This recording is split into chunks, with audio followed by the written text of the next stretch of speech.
I'm going on the Base Express to my building, barracks. Yeah, I'm hopping on the Base Express just to go to my barracks. It's a really easy way for me to go back and forth from the next and get groceries and stuff like that.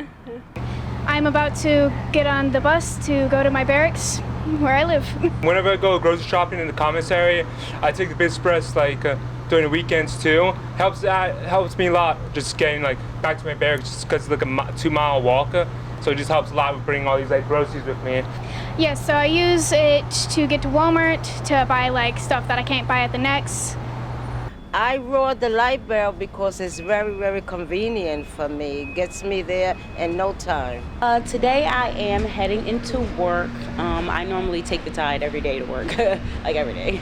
So a majority of the things that I do are in the downtown area, whether it be a dance studio, art studio, or just going to the chiropractor. Judith Almonca.